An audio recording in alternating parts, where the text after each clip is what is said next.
Yes, this is the second video for Halloween Night History I.C.U. for the event in the year 2001, Halloween Horror Nights 11. And what happened that year, as I was talking about stuff that was leading up to it, some of which I've known for a few years and some of which I've only learned recently, and I was just talking about the real reason the name Edgar Sawyer was changed to Eddie Schmidt. And again, it was, you don't name your horror icon after the boss, basically, as I said. So after that, he became Eddie Schmidt.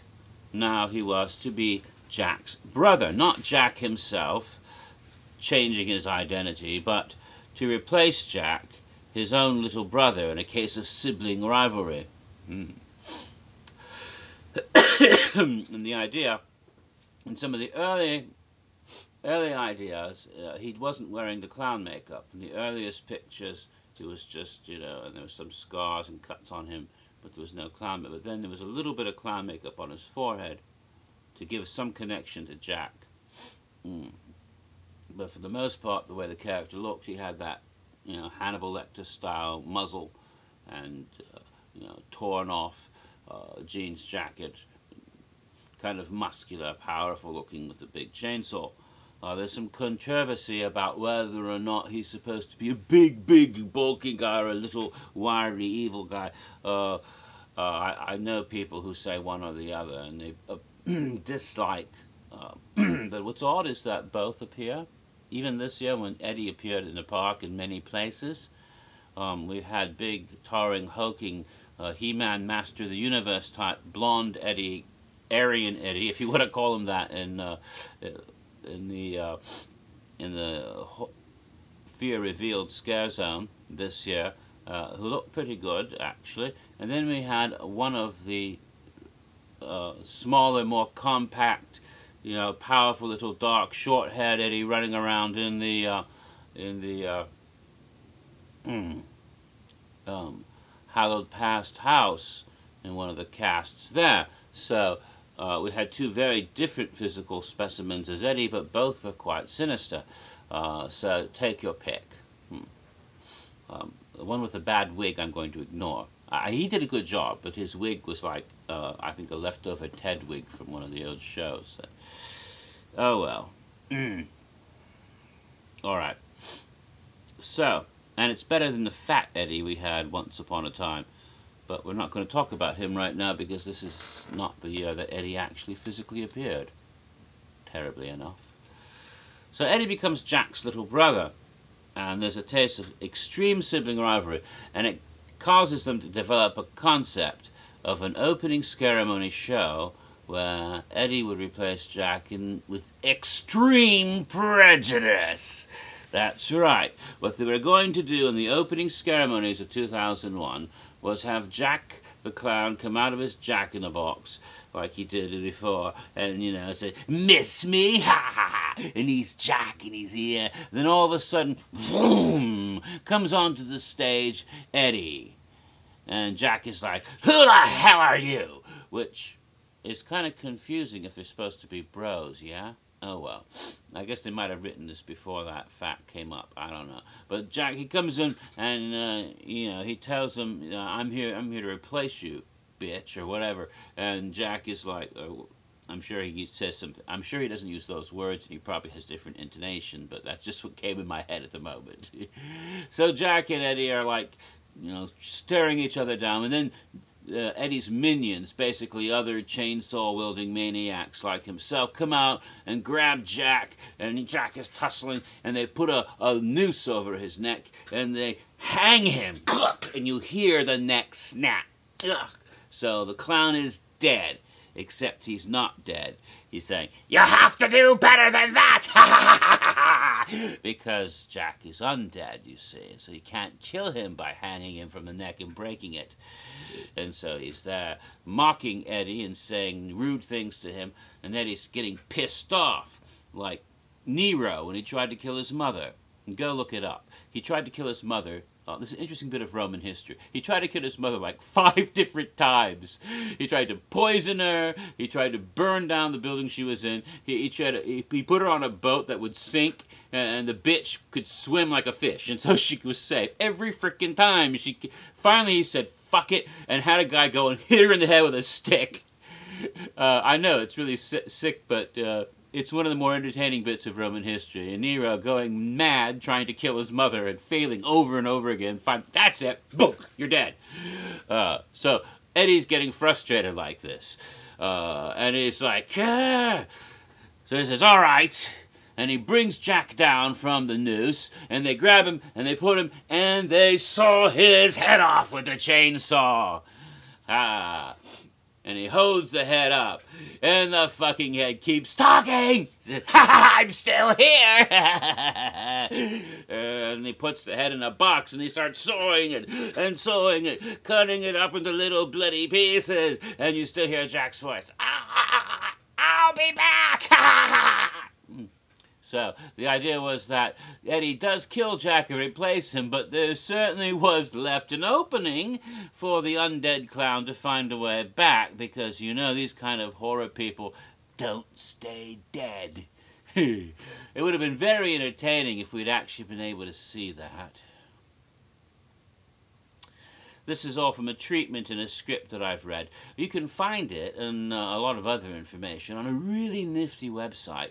It's called, I think, HHN Memories. It's a Tumblr site.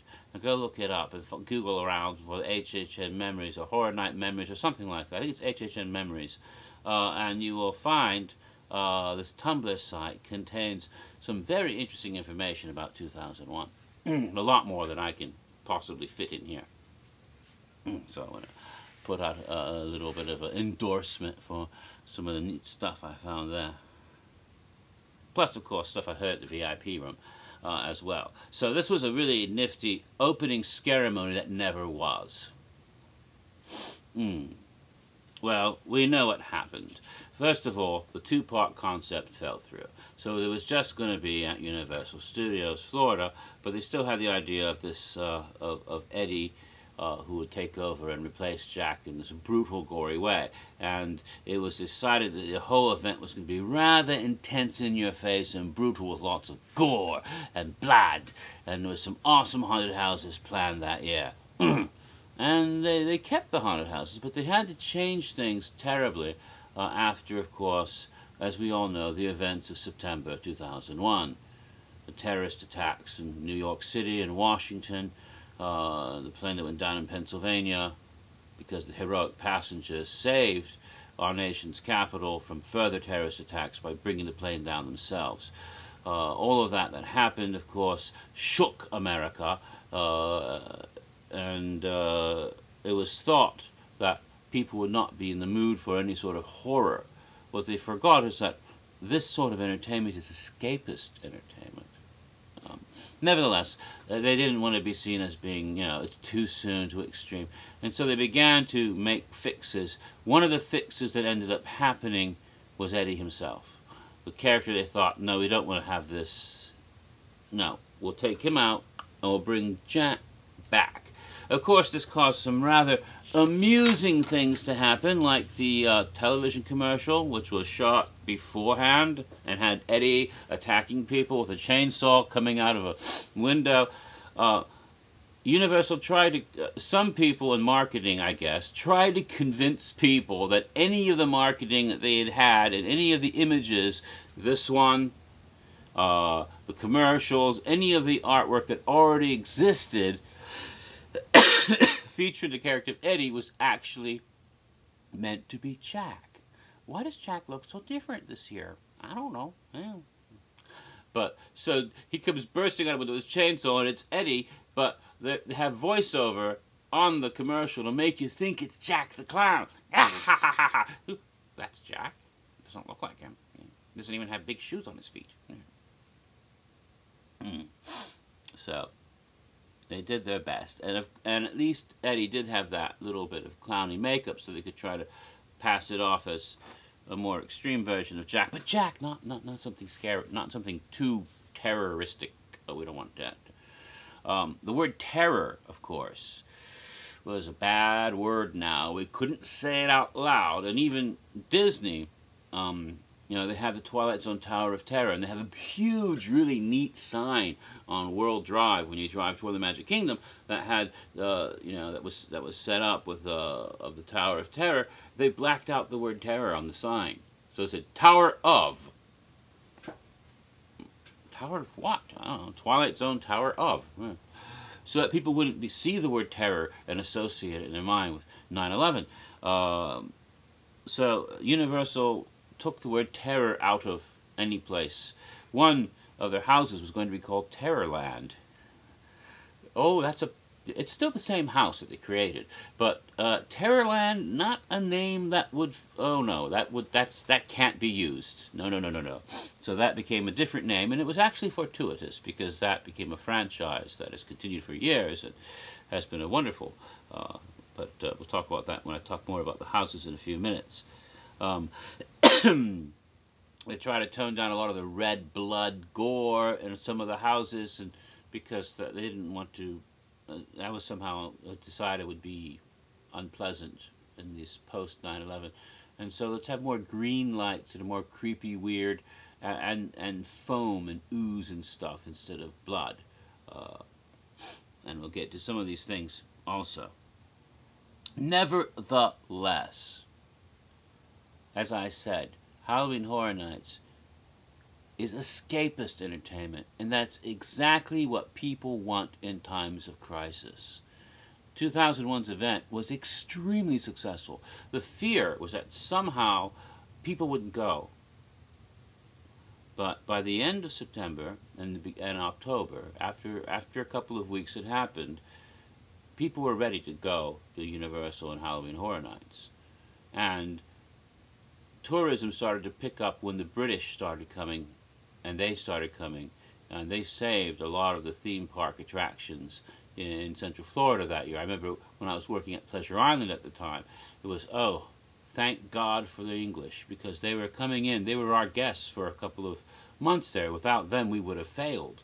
So that was the thing that that kind of helped save a lot of people in the tourist entertainment industry in Central Florida, and certainly this helped Universal quite a bit as well.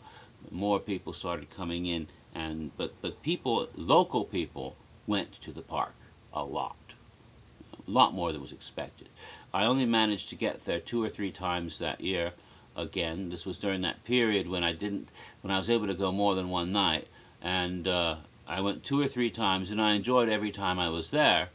But I noticed there were crowds, and I usually didn't go on a peak night because that's the night I usually had to work, so I managed to go on the other nights.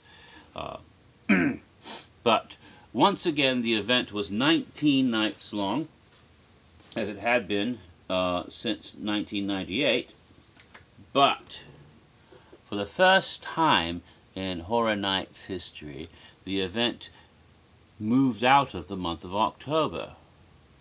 This was the first year that it extended past Halloween night. There was a little period of time, and this was the beginning of it, where they would go beyond Halloween into early November. Just like the Mardi Gras extended way past Ash Wednesday into Lent, which is a real Catholic no-no. I don't know why they do that, but people enjoy it at Universal. I mean, even past Easter.